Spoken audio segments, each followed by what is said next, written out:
Hi, everybody. Welcome to another episode of Psychic Perspectives. I'm super excited about the topic today. It is Earthbound Spirits. I wanted to say hello to my lovely Sarah before we get started. Rise and Hello. shine. You look beautiful as Yay. always. Thank you. Before we dive straight into this topic, I want everybody to pause because I want to talk about who can benefit from learning from this topic. Because a lot of people say, well, why would earthbound spirits matter to me? And I think this can matter to a lot of people from a lot of different levels, not just for like psychics and mediums. Does that make sense what I'm trying I, to say? yeah, I would go a step further and say that every single person needs to understand why. Absolutely. And we're going to talk about that today. So it's again not just for, psychic workers and stuff like that, but people who are doing paranormal work, for people that are concerned about their loved ones, because how often do people come to you and go, I'm concerned about my loved one may not have crossed over, right? All the Or time. Yeah. right. And so that's a concern for just family members. Yeah. The other thing too that I thought this would be valuable for are people who are having haunting or paranormal experiences or watching the television shows and are concerned that they have an earthbound spirit or someone that's stuck in their home. And so we Right. want to talk about that today. So this is a topic that crosses across everybody. Did I say? Yes. Yes. Definitely. Definitely. So as we get started, I just want to get each of our description for what do we mean when we say an earthbound spirit. So I'm curious, what do you say? And without going into exactly how it happens, what Right. is an earthbound spirit? To me, an earthbound spirit is simply someone who has not crossed into the next stage of the death experience. They haven't necessarily had their life review. They haven't taken that next step into what I would say is ultimately the acceptance of one's death.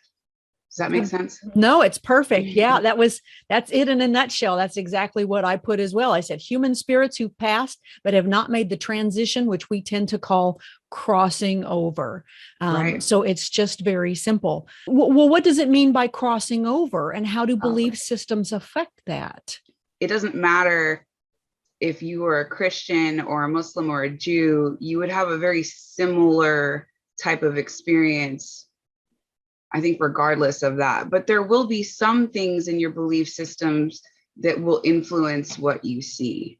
So it's I not a would cut and agree with dry, that. it's Right, not a right. cut and dry answer. Yeah. But I think the living people are the ones that sometimes have a difficulty believing that a medium is saying, well, your loved one has or has not crossed over, right? Because I'm Right. going to use an example. In the Pentecostal faith, which was my mother's side of the family, they believe that you basically don't go anywhere. You kind of remain in the grave until Christ comes, and then there's this rising up again. So honestly, for them, their soul isn't doing anything. It's kind of in a state of limbo. So for Right. them, so if I was addressing the issue of earthbound spirits and crossing over with someone that had that belief system, they're not going to subscribe to it because it doesn't fit into their Right. religious ideologies while they're the person that's alive. I'm talking about the living Right. family, not the earthbound spirit.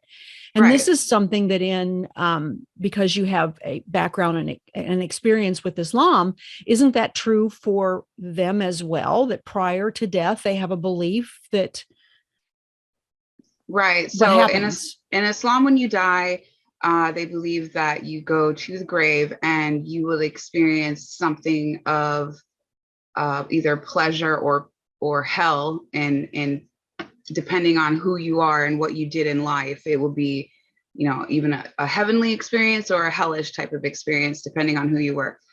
And you will not be resurrected until the day of judgment, right? So it's a very Okay, it's similar very similar similar, but belief, you're still right? somewhere and you're still conscious then. So it's like if you were trying to explain crossing over to someone of that faith system, that could be a difficult thing to get them to potentially buy into, I guess is what I'm Well, trying to say. I guess that's why when we got that EVP that said we do not go to the grave, that that was very important for you. it was very important for me, because I know that that's their belief. I don't know that you knew that that was their belief. I did not. No, right. So to me, that was a lot of validation that what I thought was going to happen didn't actually happen the way that I thought it was going to. And so I think that could be a rude awakening for a lot of people who think that death is going to look a certain way once we cross over. And it's a little bit different. Very and well said. It could be very different for anyone and everyone. But I think some of the things are very, very similar as far as, you know, going to the light, having your life review, et cetera, et cetera. Very true. So the point then is to explain what crossing over is, just for people who may or may not believe in that, at least from a medium's perspective. And I think you touched on it, is we pass, but then there's this next phase that we need to go through, right? There's that next step that we have to take. It's not just about the passing of the body, because now let's just say the soul is free, but the soul has to take that next step. We talked about that. That's the crossing over. That's the transition. Right. And I think you're right. It will look a little bit different. If we take comfort in Jesus, then, you know, we may have a Jesus-based experience. But let's say we're Jewish or we're Muslim, or, you know, we're Hindu. Our experience may be slightly different, because it may be more comforting for us to have that experience based on our belief system. But I still agree with you that I think that we all go through that crossing over process. And this has been something that mediums talk about, that sometimes challenges people's belief systems, because they go, well, that's not what I believe. So they don't subscribe to it. I've had, and we're going to be giving some examples later, I've had a very wonderful experience with a spirit that was crossing over. I actually got to go through with him his entire crossing over experience. It was amazing. So basically what happens at the transition is that it's the crossing over is like a debrief, right? You talk about it, the life review, They do a debrief. The way I experienced it, and I'll talk about more, is then they go into a healing phase where they kind of get this energetic bath or wash that they go through. So there's a healing phase to that, where that helps them move through some of the, you know, the traumas that they had when they were in physical life. Doesn't erase everything. And then they kind of get this little indoctrination about, okay, you're here now, and this is what life is going to be like. So it's very much a process that takes place. It's not just boom, you're here, and boom, you're there. Right.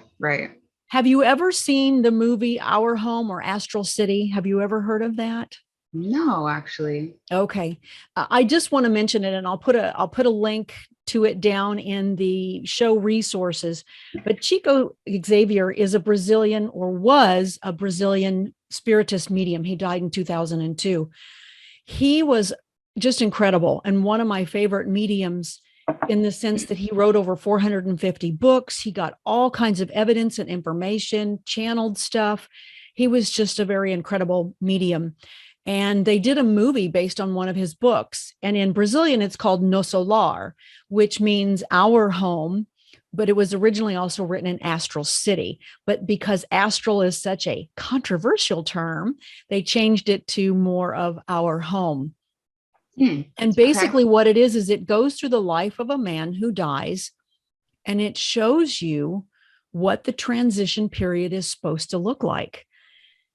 And I found this very fascinating, because I got to watch this movie about 2 months after I went through this whole transition process with this spirit. Yeah. So I'm sitting in the theater with a couple of friends who invited me to this weird movie that I'd never heard of before, but I knew it was going to be metaphysical, but spiritual in nature.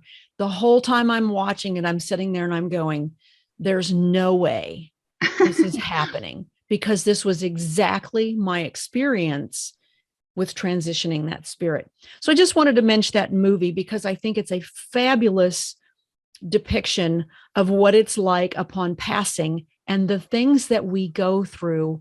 It is a perfect example of what crossing over is. Absolutely. Another really good movie for that is What Dreams May Come. Oh, I knew you were going to say that, and I forgot about that one with Robin Williams. I'll put that down as well. So many people mention that. I watched it years ago, and it just, it didn't vibe for me for some. I Really? need to go back and watch it again. To me, it's so like you couldn't explain it any better. Like So you many people really said it couldn't was explain it. very profound for them. I truly Yeah. do need to go back and watch it again. You're right. So those are Mhm. two great examples for people to watch to give them an idea of what the crossing over process really entails. You don't have to take it from us. Here's some perfect examples of that. Right, right. I'm sure there's more than that, but those are the one. But That's the those one are that I know the best. right, right. Also, as long as we're talking about movies, still, the Christmas Carol with Jim Carrey, this newest one, or it's not new, but it's sort of new.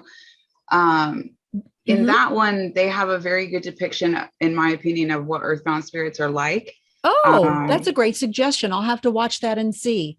yeah, I've not and seen it. also if you're familiar with the Christmas Carol, it all Jacob Marley also kind of explains why he is earthbound, and so that also kind of it kind of just paints the picture as to why it's important to live life a certain way, if that makes sense. So I am not familiar with the story, so I appreciate that reference. I will put that on my list of stuff to watch. So yeah, why does he definitely. say he's earthbound then? Because that segues us into um, our next topic. Why do yeah. people not cross over? So what is Okay. this character's reason? So in that story, Jacob Marley, he's got a bunch of chains and he talks about how each link he made himself. And these chains are what are keeping him earthbound.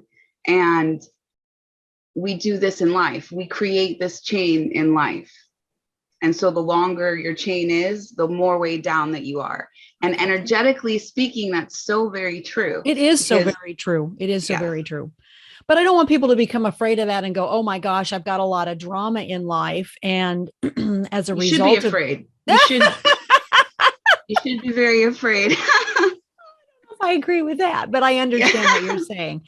We all have our stuff, and people who have stuff don't necessarily become um earthbound, right? So, but Right. so let's move into that.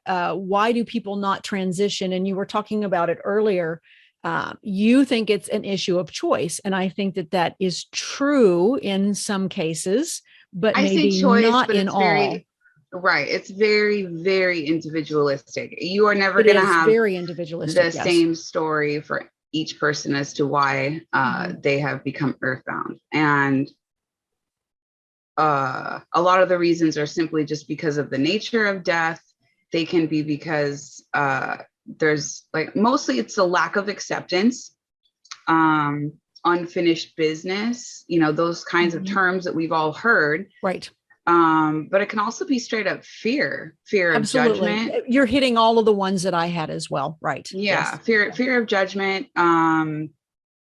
But fear Just isn't really a choice. I mean, it is a choice. I mean, in the sense that we're not saying, because I know that people can say, I wanted to stay here. I wasn't ready, right? I wanted to hang out closer to my family. I wasn't ready to look at my crap or to look at my stuff. But when we move to fear, it may be, well, I want to move on, but I'm scared they're going to send me to hell, right? There's this right, sense of damnation or this sense of judgment. They're right, afraid of what may come next. So they may right. want to cross but are afraid of it. So I don't know if that's necessarily a choice. I would see choice as different from It, fear.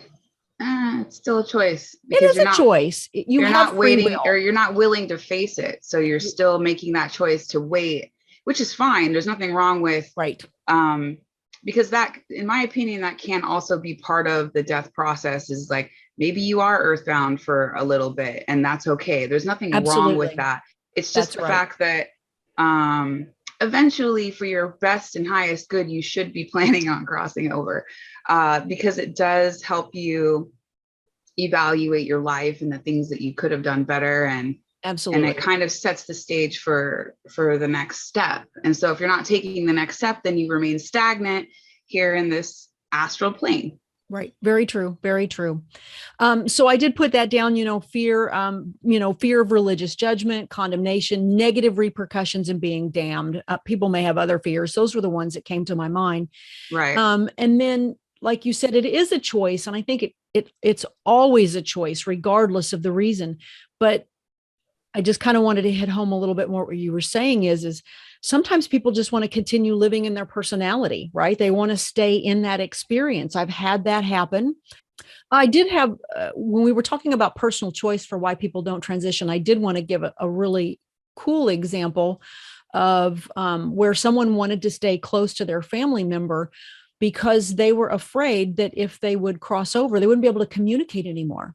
So Yeah. sometimes that can even come from the departed person not quite being sure of what's going to take place next, especially Yeah. if they had no concept in their living life of any kind of spirituality. They thought death was very finite. Suddenly, here they are, they're in this space where, okay, wow, I'm still here.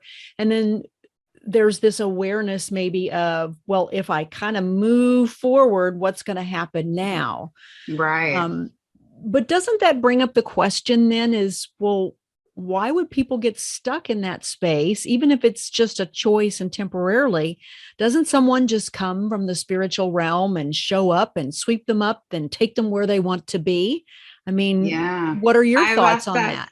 I've asked that same question. At least for some of the things that I've seen that I find or feel are disturbing to me as like, why do kids become earthbound? Like Mm-hmm. that's it's disturbing to me It can be, yes. on Mm-hmm. a spiritual level. It should not happen to children. But I think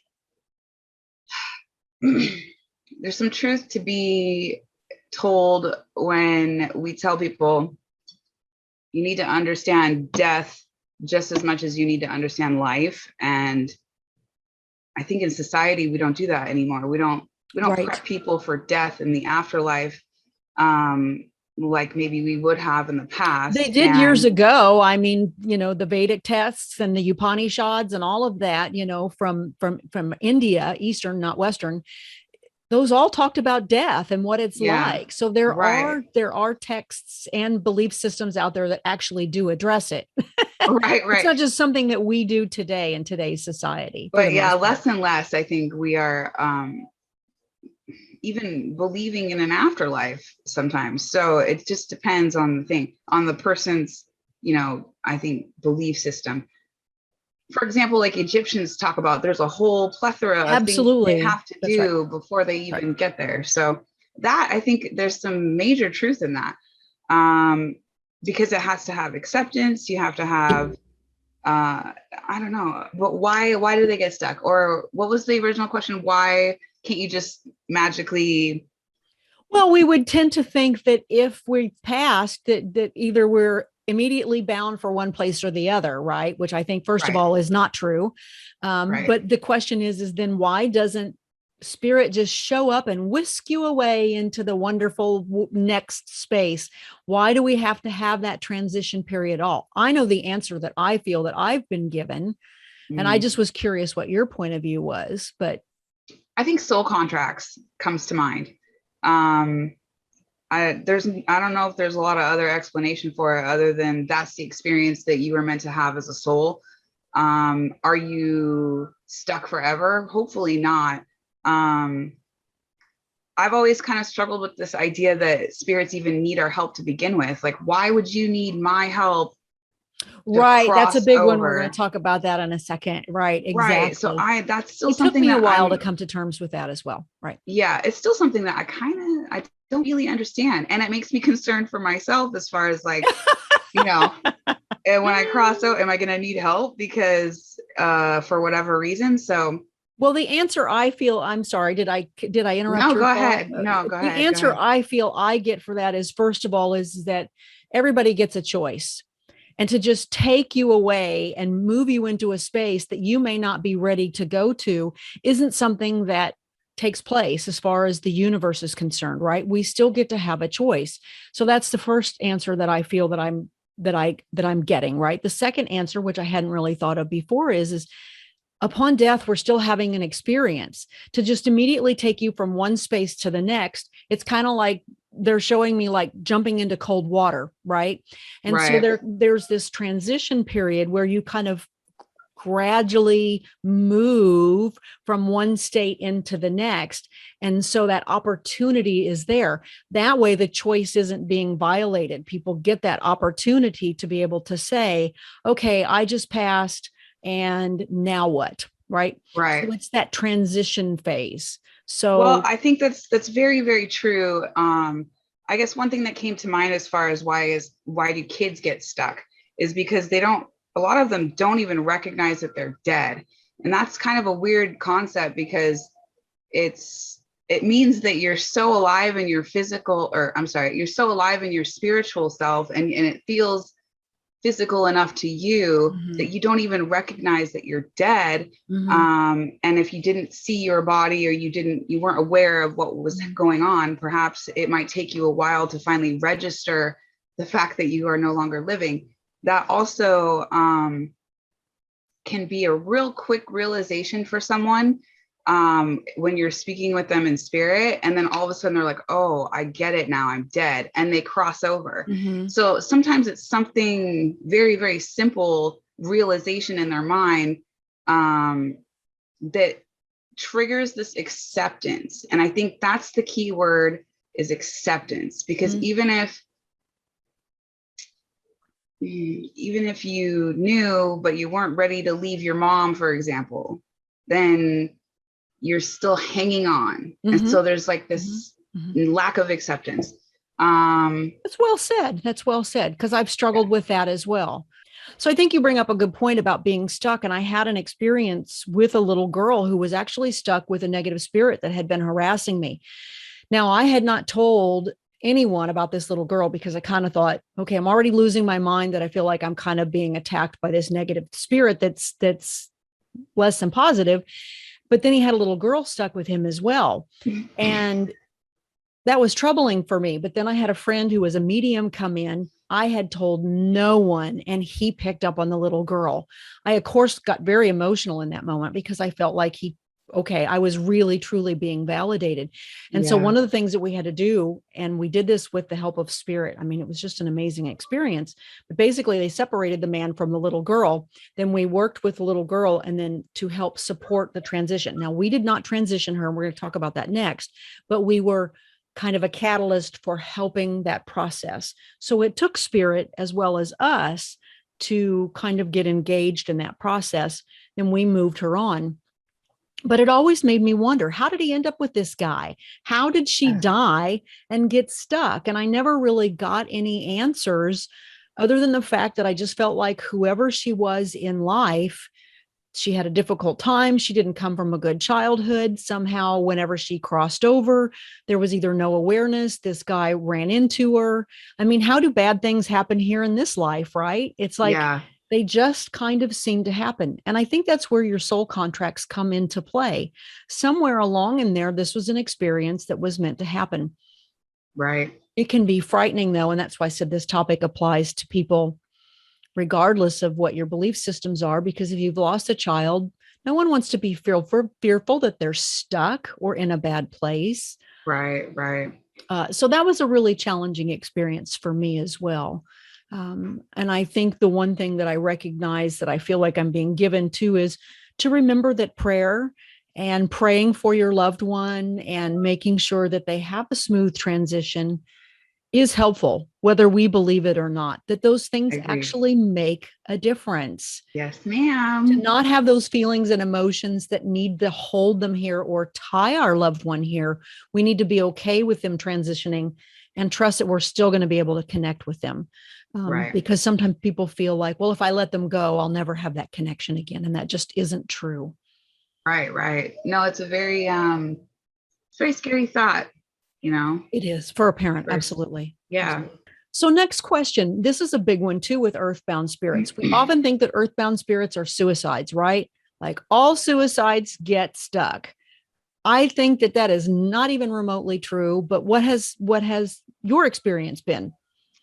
So I have one family member that actually took their life around Christmas time too. But I do believe that he crossed over fairly soon. It was fairly quickly.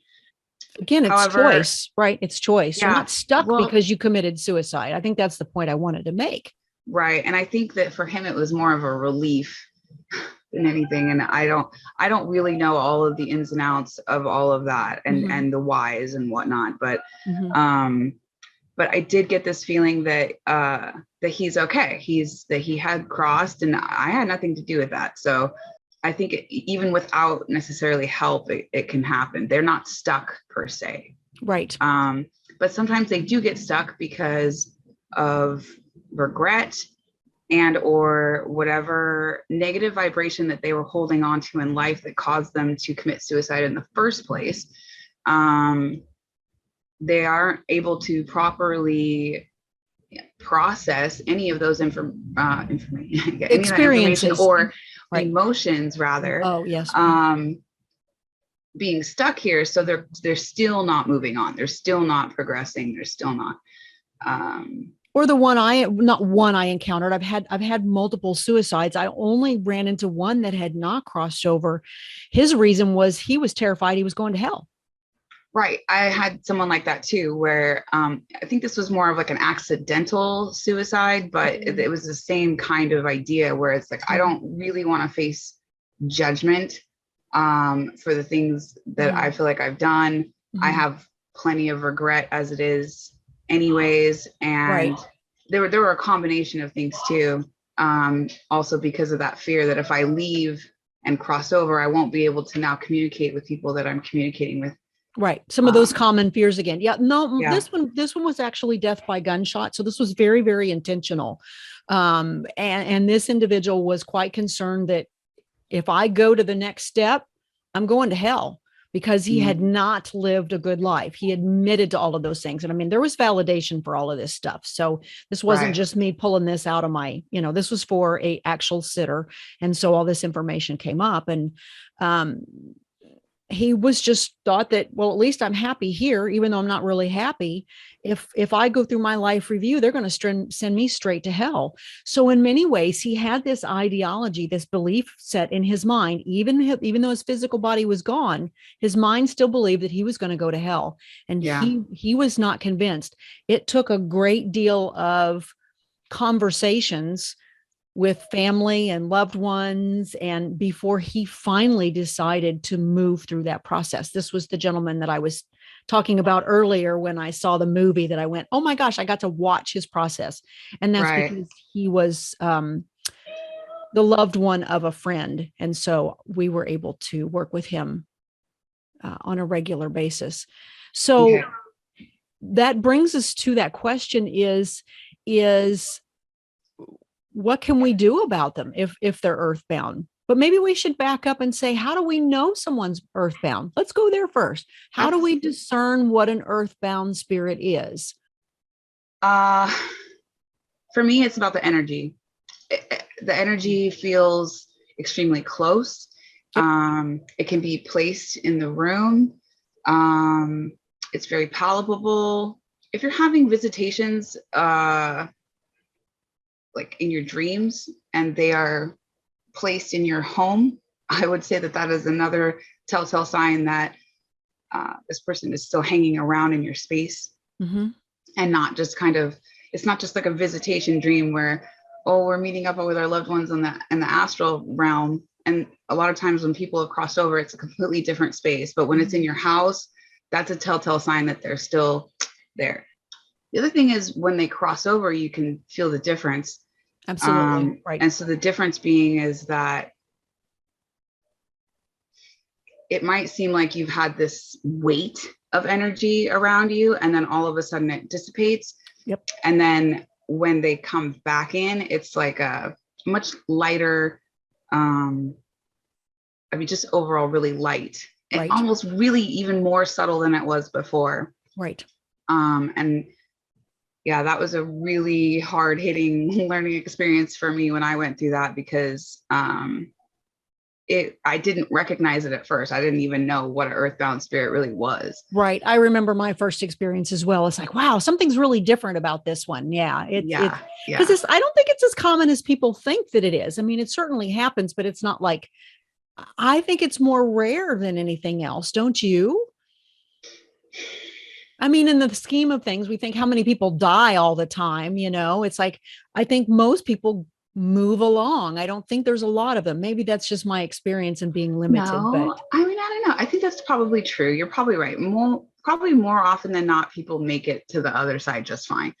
But I mean, dang, I've seen some, like a lot of just earthbound spirits in astral plane, especially one where I was in, I think it was like Indonesia somewhere. And I did validate later that there was a huge tsunami that had come in there mm, in the 70s or something. But there was just like this massive amount of dead people all just like wandering around, like, why? you know? did you ever figure out why?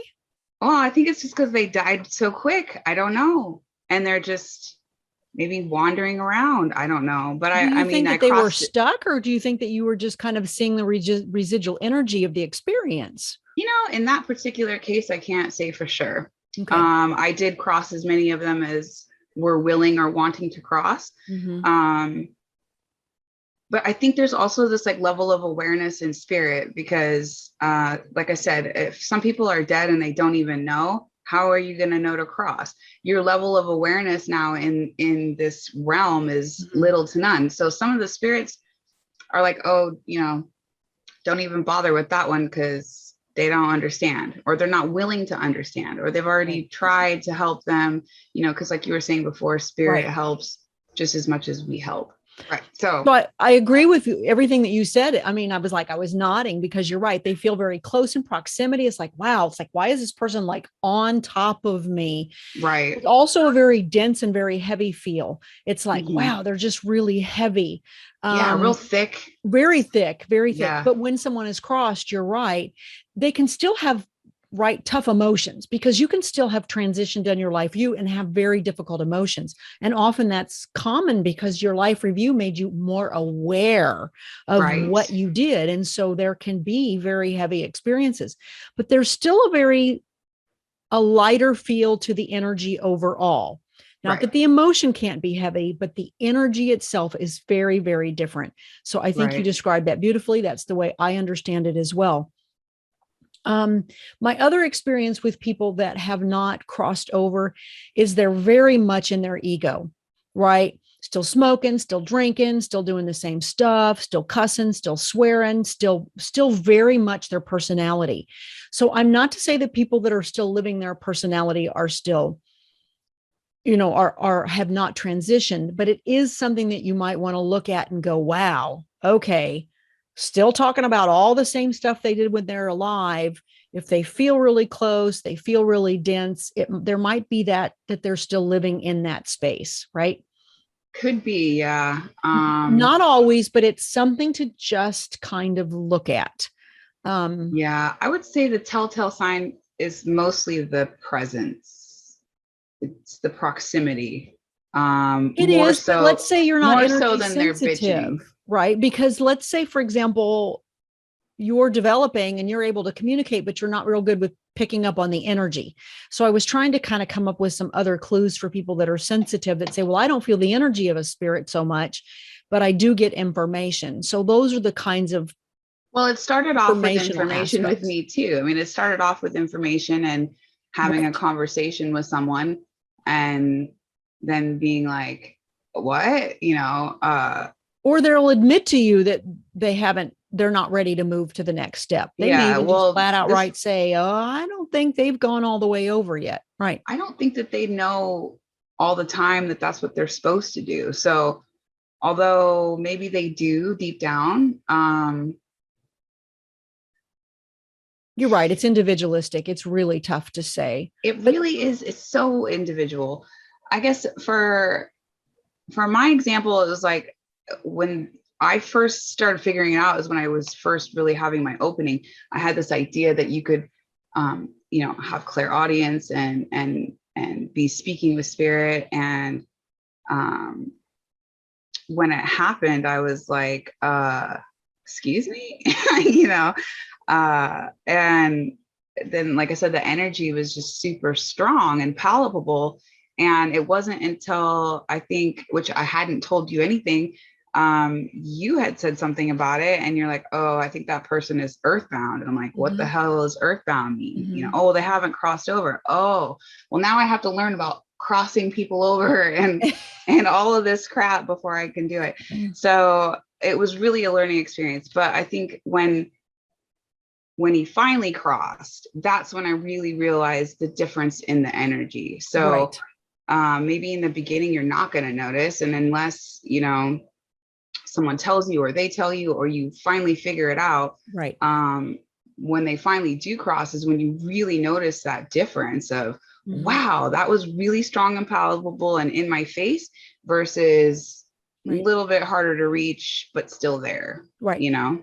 Right. Absolutely. Very true. But again, this is for people who are sensitive, right? Energy workers, psychics, mediums, people who do this kind of stuff. Those are the telltale signs for us. But if you're not a sensitive person, you know, if you're just a family member in your home, as you said, you may not be aware of all that. You might, you're right. You may sense the presence, but that was the reason why I wanted to give some other things to kind of look for. If you're not to that discerning stage yet, some mediums don't ever deal with earthbound. It may also be that it's not relevant to your sitter. They don't need to know that because it's not in their best interest.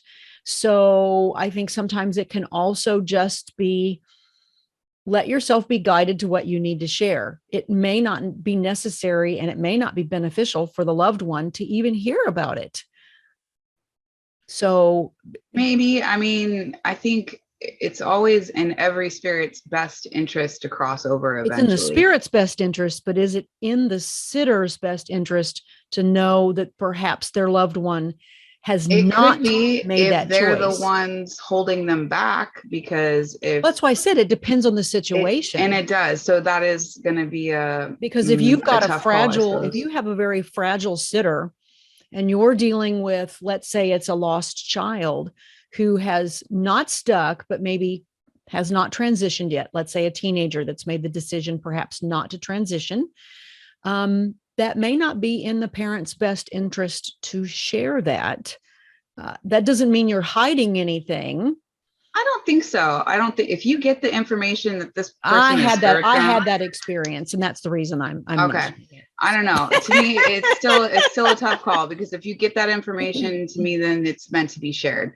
You can sugarcoat it for your sitter and say that, you know, it's not that big a deal that they're earthbound, because it could just be a part of that person's experience. And that is an argument that I've gotten into where I'm pretty stuck on the fact that eventually these people need to cross over, or they should cross over, but it's not a timely, because time doesn't matter anyway. So it's not like, oh, I found out you're earthbound, you better get your ass over there ASAP, or else it's not, there's none of that.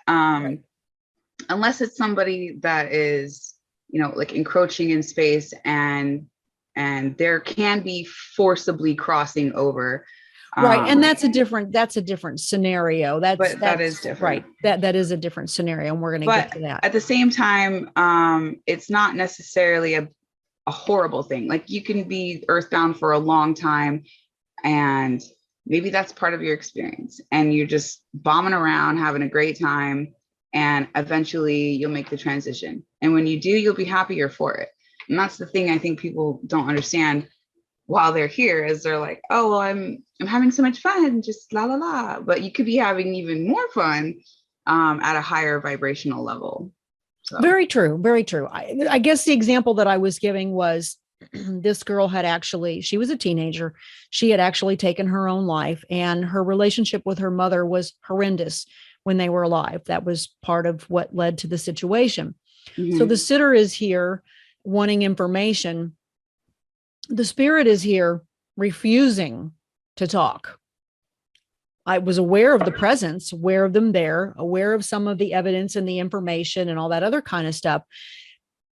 I couldn't make the spirit talk, other than the fact that she was peeved. And I had a feeling that she had not moved all the way on at this point. Mm-hmm.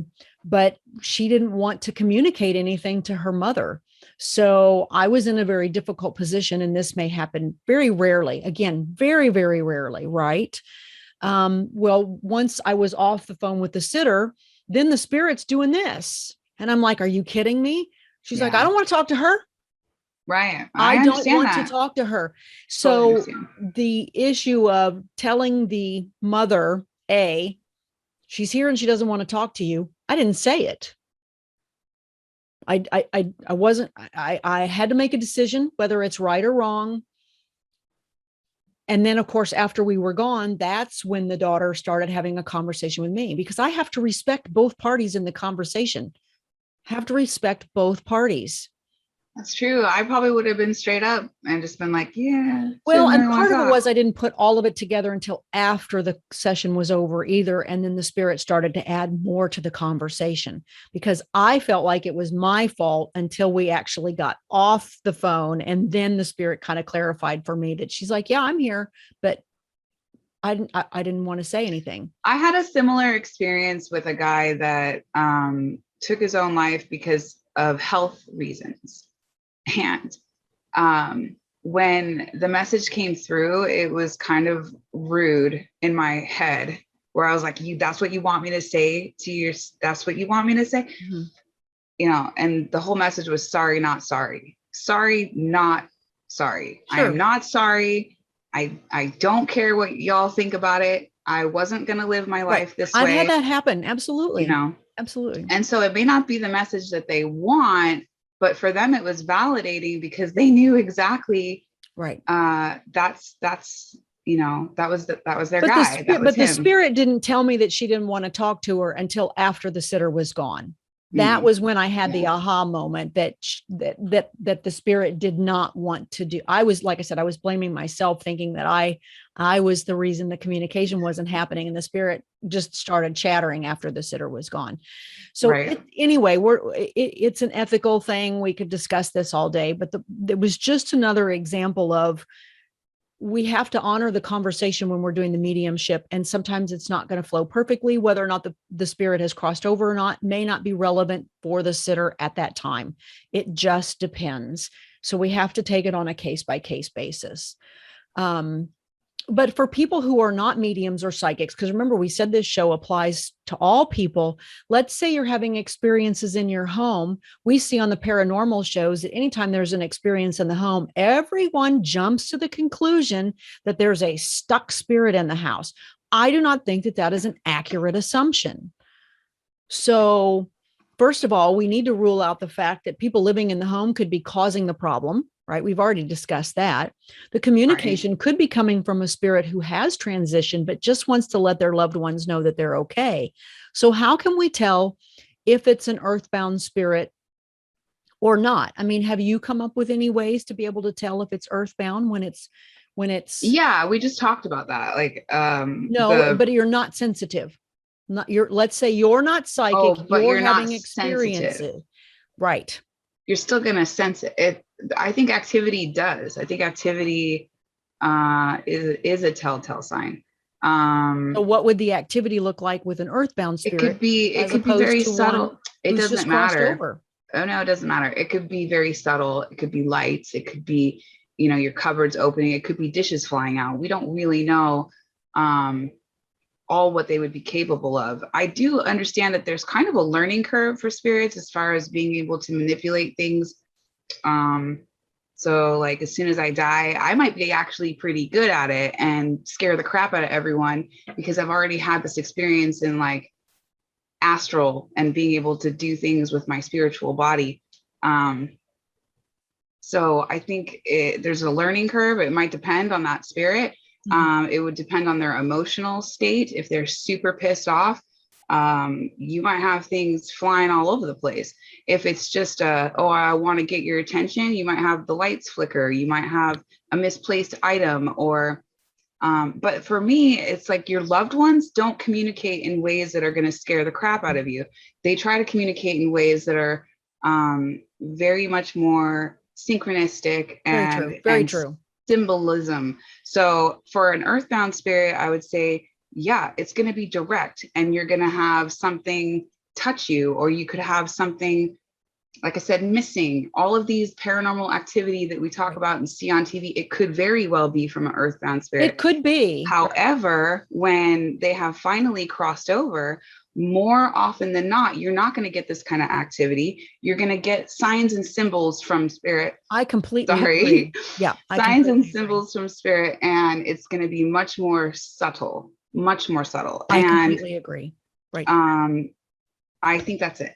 As far as I can't think of anything else. No, well said. I was just curious because of your experience, because, you know, we both do paranormal work, but we do it in very different ways in different realms. I was just curious what your assessment was, because I didn't know until today. And we're right there on the same page. I believe and say the same thing. Again, I go back to say that we have to rule out living PK first, right? We have to rule out the fact that in, I think it's something like 60 or 70% of the cases, living people can be discovered to be a cause, right? But that is not always the case. I do also agree that the activity is much more pronounced and much more noticeable. You mentioned the cupboards, right? This really crazy example, I got called in to some gals' home. They were hearing pans and pots banging, and the cabinets would open and close, and they generally heard it in the morning time, and they just didn't understand what was going on. So I came in, and anyway, we sat down and we started talking, and they actually had a father that had just recently passed that lived in the home. He was still earthbound. He wasn't stuck. He wanted to hang out. Right. He wanted to hang out. He loved cooking and apparently cooked breakfast every morning. And that's what he was still doing every single morning. And that's when they started putting two and two together, right? They went, oh my gosh, he's still here. Then, of course, we moved into the discussion. Is it in his best interest? Probably not. But again, it's his decision. And so it was about working with the family then to say, you know, what kind of steps can you take? But they were these very palpable experiences. They were loud, they were noticeable, they were close, because I think that the spirit has more effect on the physical realm when they're earthbound as opposed to when they transition. Not that they still can't reach us. It's just a different type of communication. Right. So like what you're saying, it could take time. So for example, one of also my first, well, not really first, but really difficult case. And this was before I was doing astral. So everything was just mediumship. It took me like a month of talking to this lady who was terrorizing my sister at her house to finally get her to cross over. And what was her resistance? She was killed. I don't have any real validation for all these facts, but sure, I understand. Sometimes you don't. It just sometimes you just have to take it on faith. Yeah. Right. So as far as I know, this gal had come over from Germany, had a really hard life, was treated poorly by an abusive alcoholic husband, and ultimately thrown down the stairs. And so because of that, she was a very bitter person, hadn't crossed over, and hated any dynamic of, I think, couples. She had an issue with seeing other couples happy or anything like that. Okay. So there were multiple things happening in the house, and part of it was just like this, let's make them fight because it's fun. There was a lot of because I can involved. It was just very bitter. It was very bitter. She was mad at me because you don't really care. You're just trying to help your sister. So it was a very long drawn out. I mean, she tried to attack me here. It was a lot. I think finally what happened was just the persistence of me being like, no, this is for your highest good. Right. This is for you. Yes, I'm helping my sister, but ultimately this is about you. Right. And I might get emotional. Ultimately, when she did finally cross over, she went back to her childhood because it was like a way of healing for her. So this was now like this healing process. She's going to start her healing process. Do I have a lot of validation for it? I did get a name, and my sister said that she saw a grave site that would have coincided with the time frame with the same first name. I don't know about the last name. Mm-hmm. So it could be that I was right, at least about some of that Oh, stuff. but did the situation at your sister's home stop? Absolutely, it stopped, and it was So that becomes incredible. part of the validation. Right, and it was incredible how it went from point A to point B. Right. And when So people call for paranormal help, unfortunately, sometimes there aren't going to be any validating factors other than you moving through the process. And if the activity stops, then it resolved the situation. It is what it is. yeah, Take it yeah, or leave it. That and does that that it happens was a sometimes. process. It Yeah, happens yeah. sometimes. So I think if I was going to give anyone any advice, I guess my point in telling that story was to always encourage them to do what's best for them. So if you do have an earthbound spirit that you call Joe, that's a pretty cool dude or whatever, Right. but you kind of feel like maybe he hasn't crossed over, I would just be like, hey, it's actually better over there. It's Right. like all these things that you could be doing are feelings that you could be feeling. Mhm. It's not that you couldn't come back here, because they can always come back here. Right. I think some people get stuck on that too. Oh, I don't want to leave this place. I'm attached to the land, or I'm attached to this house, or I'm attached Right. to these people. Right. Crossing over isn't finite. It's not, oh, I cross over and I never come back. It's just a leveling up. Right. No, it's perfectly said. And that leads me kind of to our last topic, which you've just segued into beautifully, which is what do we do about them? And you mentioned this very early in the show. Should we cross them? And the point is no, we are not allowed to violate someone's free will. We can provide opportunities. We can provide opportunities. And like you said, encouragement, show love and support. We do that to people here. You might have a family member that's going through addictions or trauma. You're trying to get them to level up all the time. Does that mean that Right. they're going to listen? No. No, You I can have provide violated free will opportunity, though. but you I don't can't know. force people. I have. I have Well, but no, but literally. but I'm but okay, but yes, but there's a reason. So Right. you So force someone when that person is violating someone's personal space. There's a exactly. difference though. They're Right. already breaking the rules to begin Right. with. So Exactly. you're not forcing someone if they're not really hurting anybody, Right. right? Right. It's There's a big That's why difference I there. say Big if difference. it's a somebody a ghost that you guys have come to know and you don't have any problems with and you're totally fine with it, on some levels I would say that's fine. I still feel like it's not healthy for you or them, so to say that it's okay is not sitting with me well, because of their energy. Even if they're nice people, it's still this like dead energy that hasn't it's stagnant, and to be around it for too much can have bad effects on the living.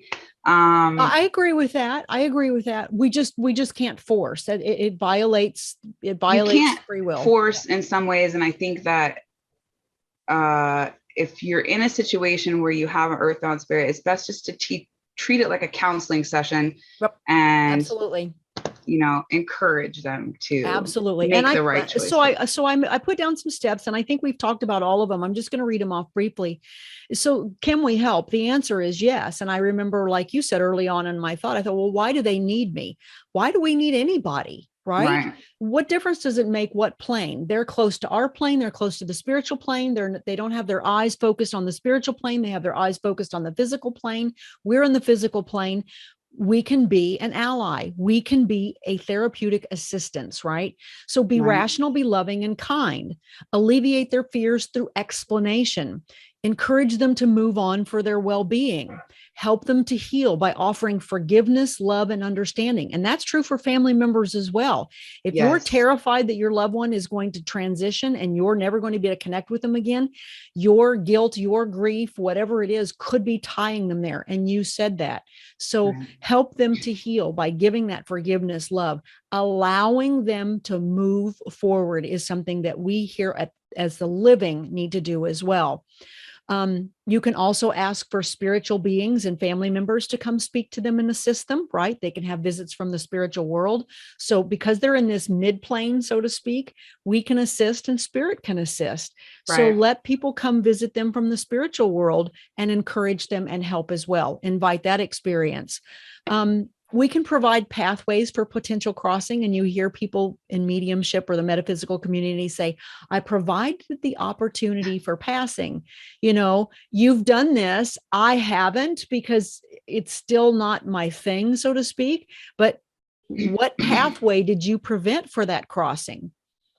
Okay, I will say that it can be different for every person that I've witnessed. Like, I saw someone come out of a cave and kind of go into the light, on a like a sunset type thing. I've also seen just the proverbial tunnel where you're walking down the tunnel and into the light. I've walked people down the tunnel, and I've Oh, that's also nice. just So you went with them. Okay. right, and I've also just kind of like opened the curtain, so to speak.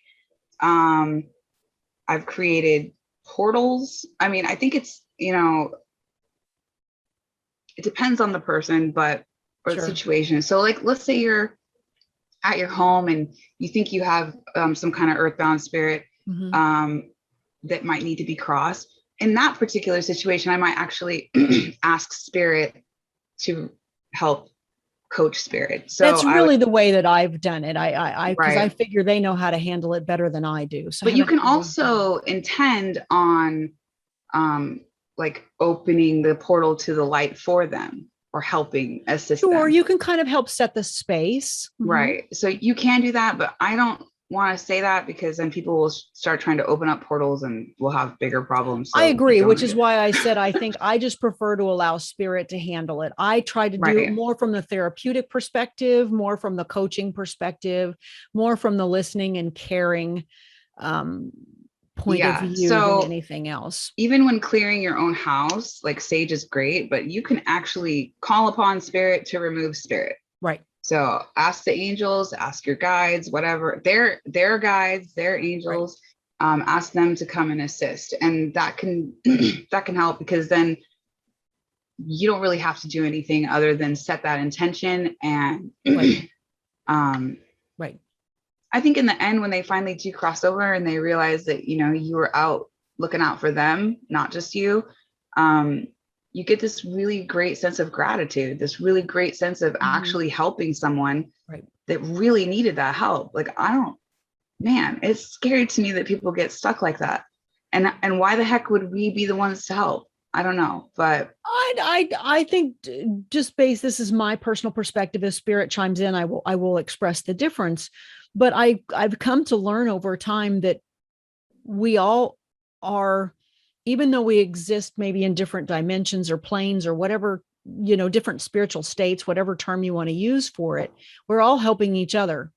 Spirit helps us, we help them, right? We help right, people here on earth that are at different levels, right? I mean, we live in the physical dimension of people that are at all different stages, evolution speaking, you know. So we don't stop helping people because we're in one dimension or another. That just isn't the way that it works.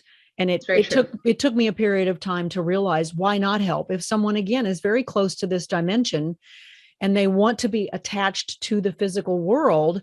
Then we, and especially if we as spiritual workers are capable of perceiving them and interacting with them, we provide a big service in being able to do that.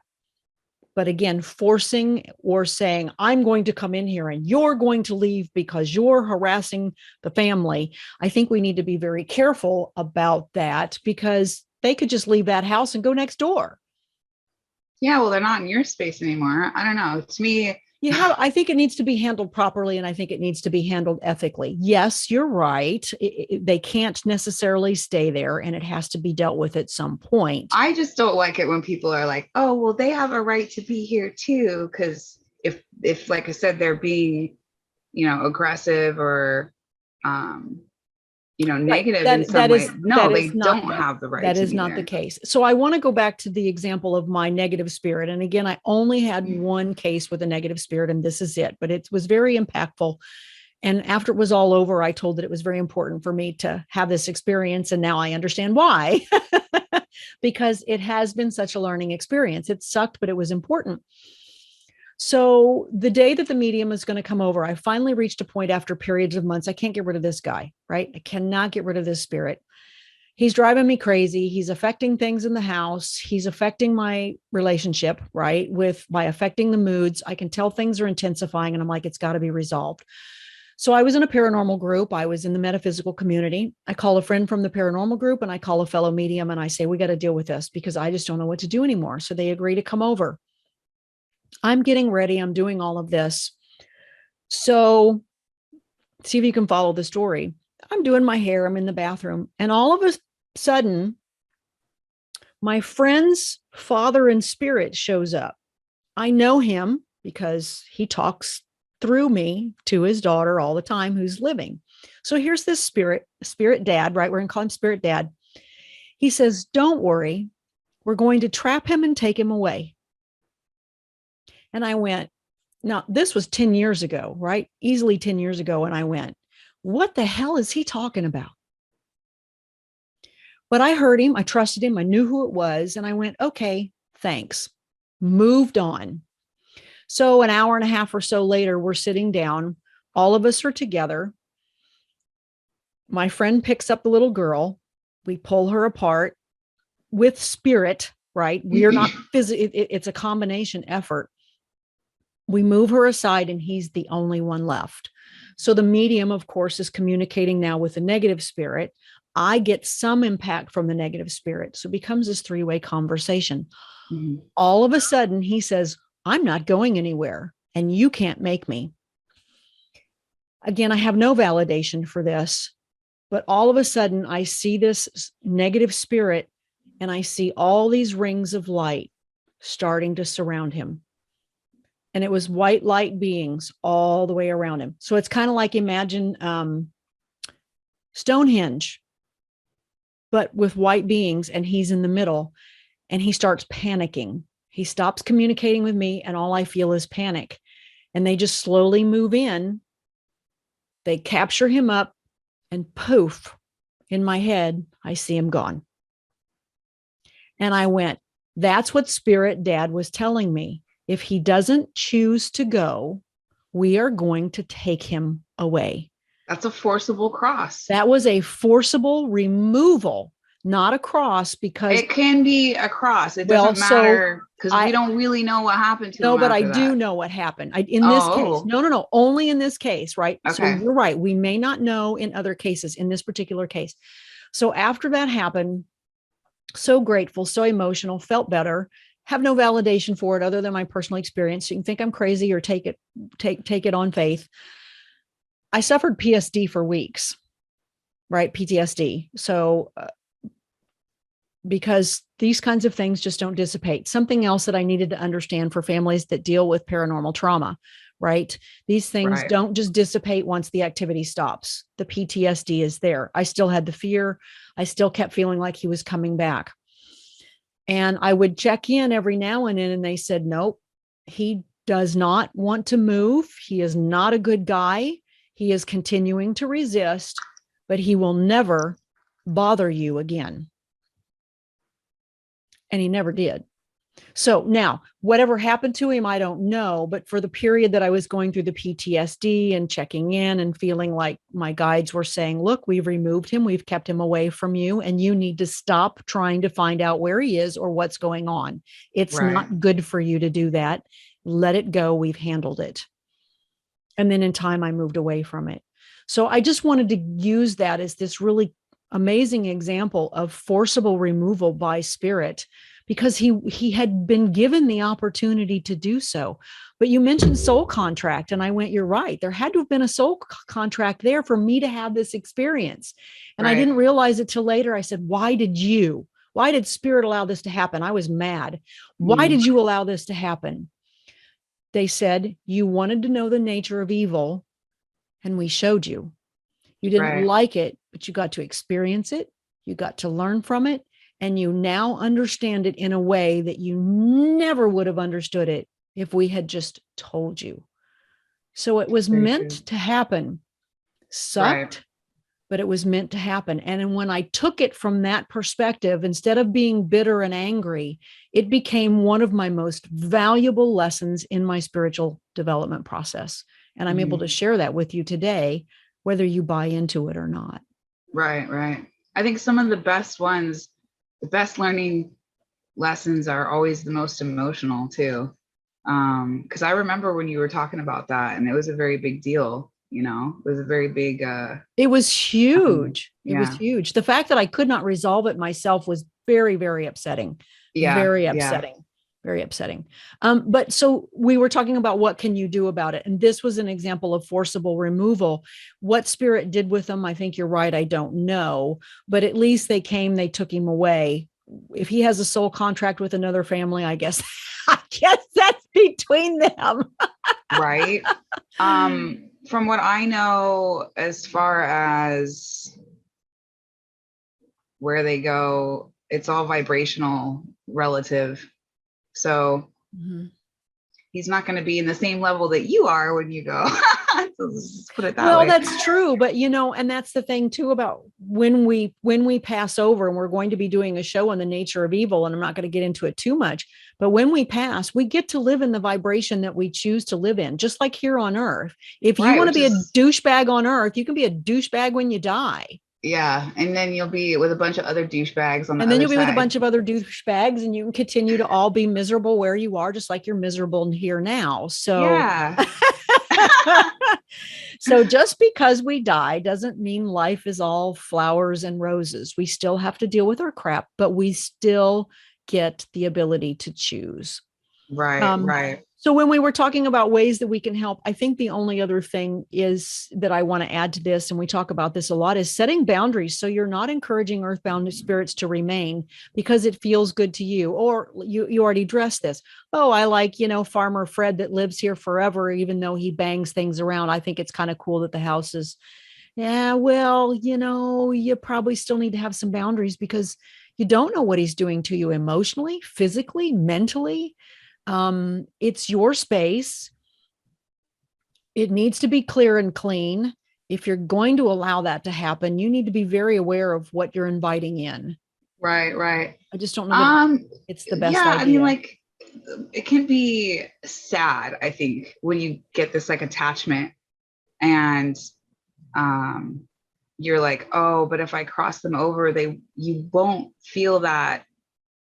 closeness. But Mhm. it's not necessarily true. I mean, yeah, If it's you're not if you're not sensitive, though, you may really want to have that bond. Oh, it's cool, right? I got a well, haunted because house. it's so palpable. So it's like, if you're not psychic, then yeah, you're definitely gonna feel it. Mm-hmm. Um, and it does, I guess there is a difference. So it does feel like they kind of leave. Um, and in fact, like I was telling you before about one of my first experiences Mm-hmm. with a celebrity, Right. was this whole, like, not only was just starting to um I was just starting to really feel like I could communicate with spirit, and then on top of it, you're going to tell me you're a celebrity, and then I was like, F you, like, get out of here. Right. And I was like, but then it was like, after I had gotten more validation, and then like I said, all this information, and then I realized that they were earthbound.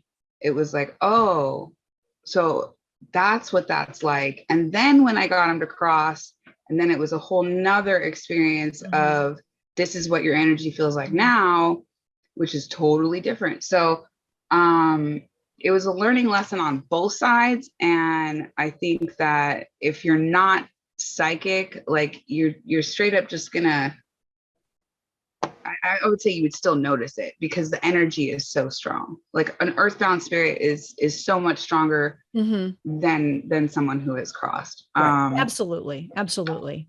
So, and if you do run into one, I would just, like I said, maybe start like a counseling session if you're able to do that, Right. or or at least put it out there because you know they're listening. Right. You don't have to be psychic. Right. I mean, right. I'm sure You you could tell just be people talking that, about them and be just, like, oh yeah, yeah, talk to you them should like you really would another cross. person. Right. Right. Set the intention that they need to move on. Have your boundaries. Right. You don't have to be psychic to do that. Right. You know, it's absolutely so very true. So I think as we summarize it up, hopefully we've covered enough of what they are, how to discern them. We've given you some examples from our own personal lives of earthbounds. And I think it's more rare, at least overall. I think 9 times out of 10, we can be comfortable that our loved ones have probably moved to the next stage. And if they haven't, we don't need to be terrified that something's wrong, that it's okay. They've made a personal choice. I think paranormal workers need to be very careful that just because an earthbound is there does not mean they are stuck. It does not mean that they are necessarily evil. They're just living their life. Another thing I was going to say, you bet, is that a lot of times they stay stuck. And then when, or let's say they get stuck, and then when a paranormal group does come in and they are allowed to express their story, or they are allowed to at least get this kind of acknowledgement, yes, a lot of times just that is enough for very them true. to go ahead and cross. So very it could true. be something very, very seemingly small that you do that will really make a great impact on the spirit, just by acknowledgement.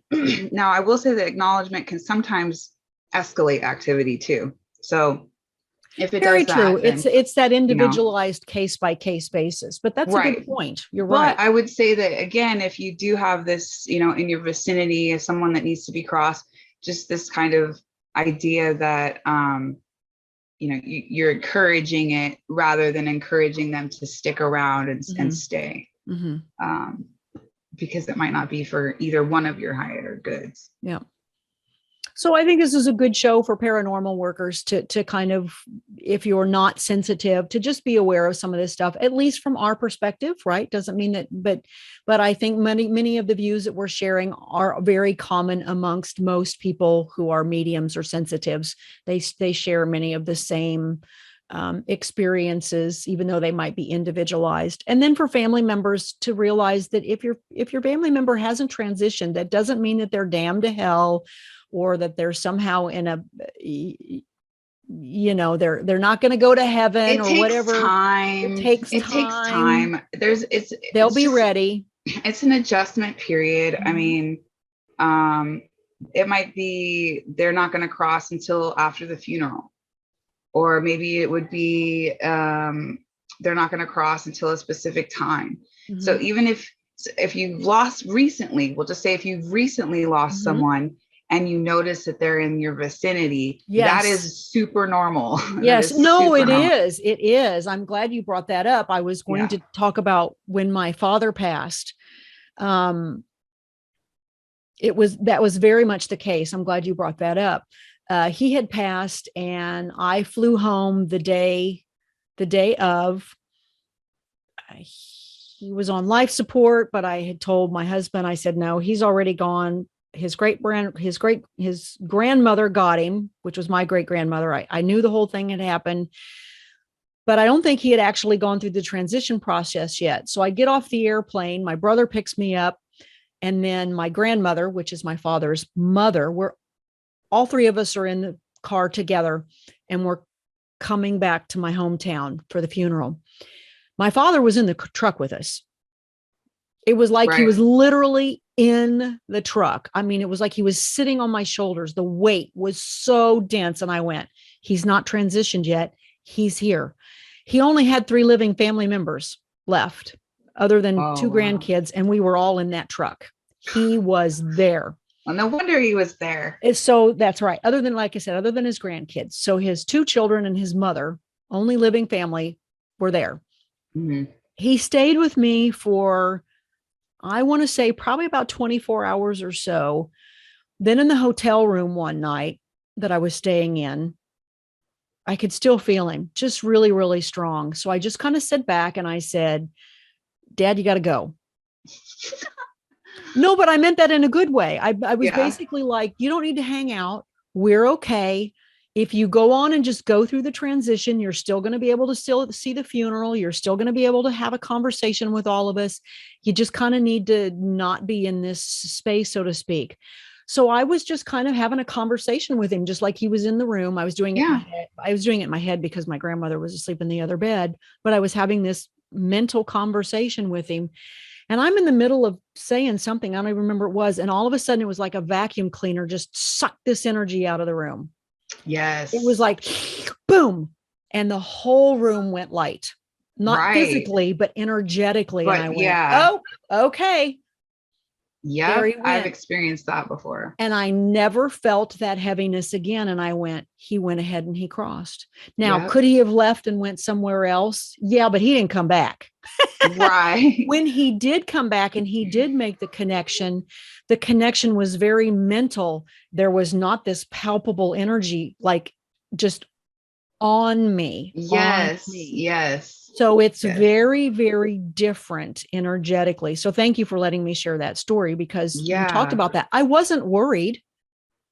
He'd literally been gone for 24 hours. I'm not surprised he hadn't moved yet. Right. He also died unexpectedly. He was awake, had an aneurysm, and was gone within an hour. Yeah. So for him, that was very jarring. Mm-hmm. Yeah, definitely.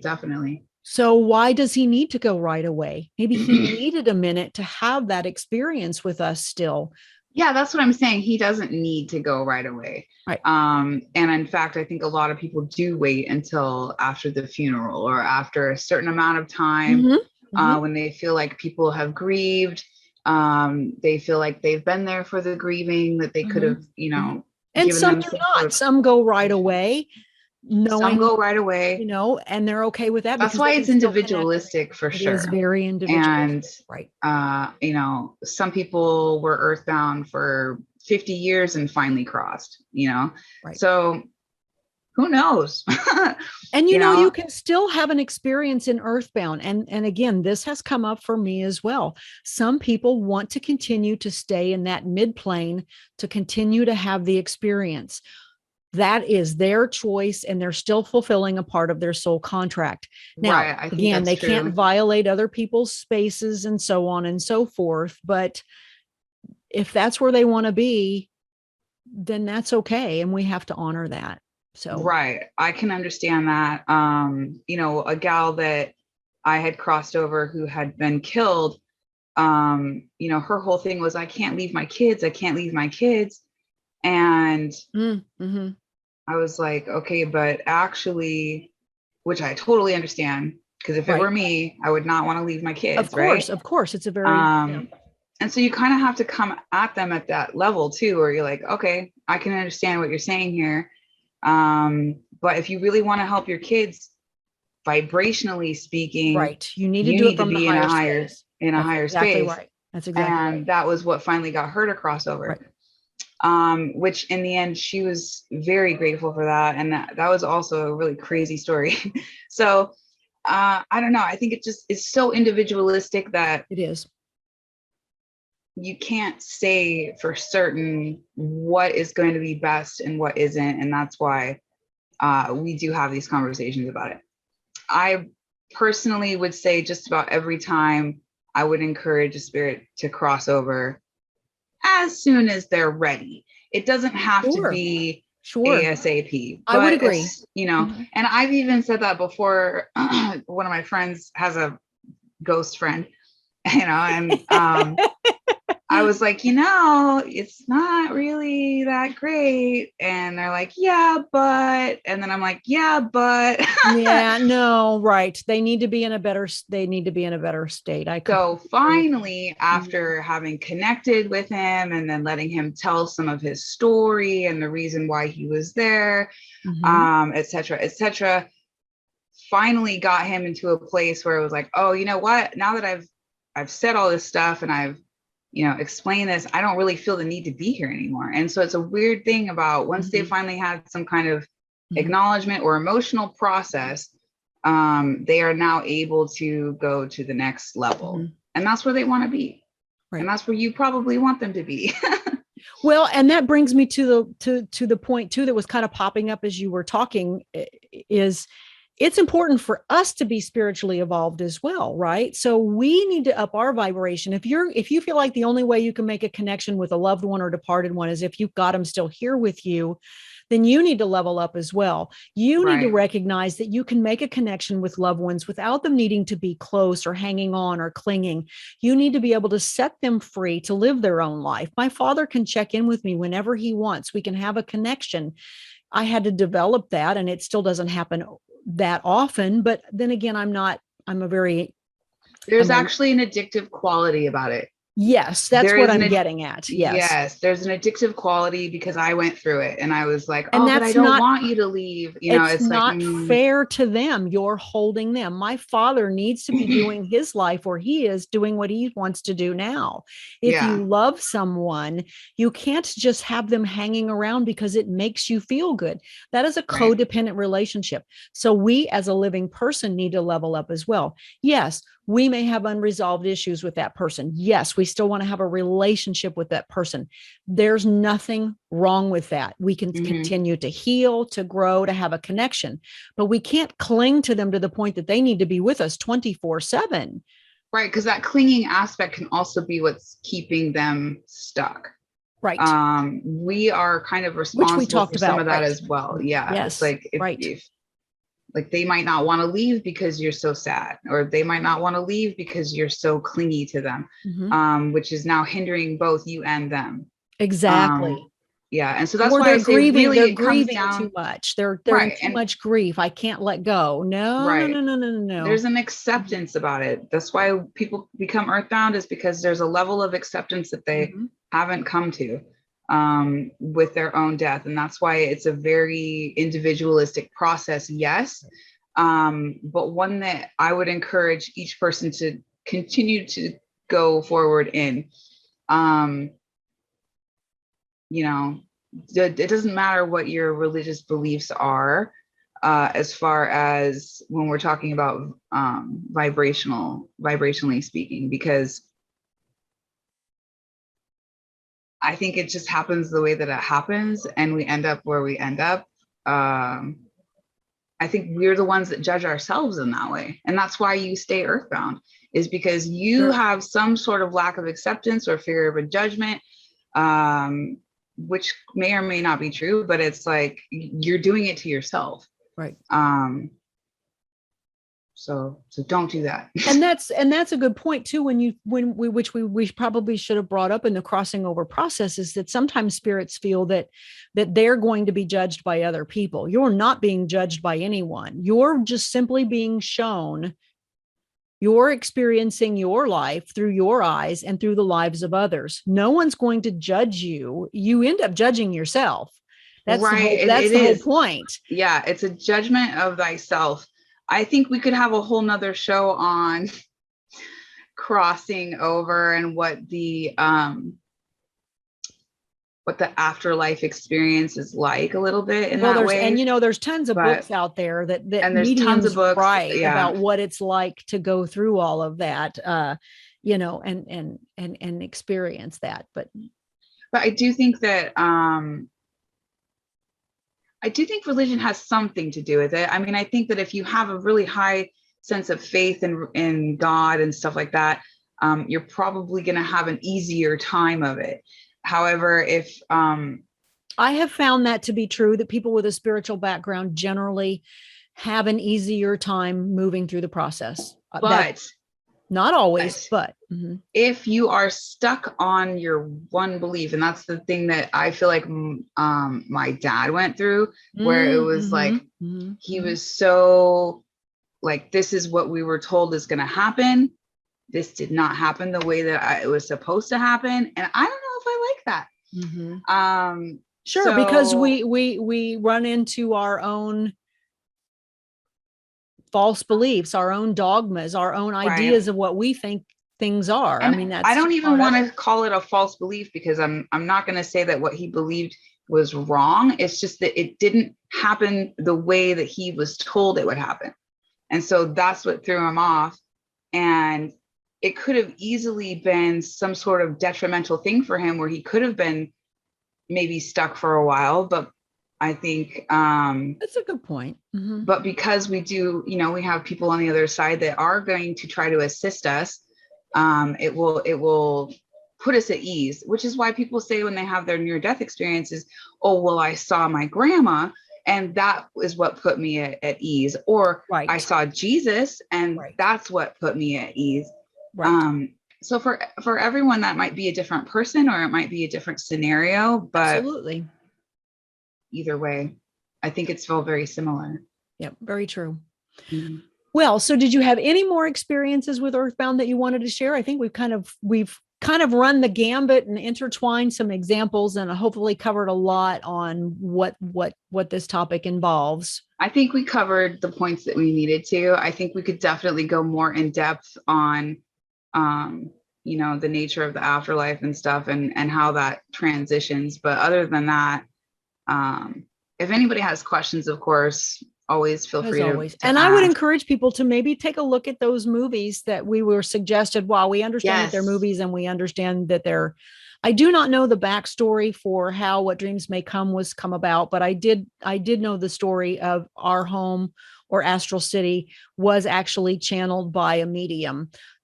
So whether you buy it or not, but again, my experience with crossing and transitioning a spirit completely followed that movie. It was very life changing for me. It was very Yeah. validating to have that experience.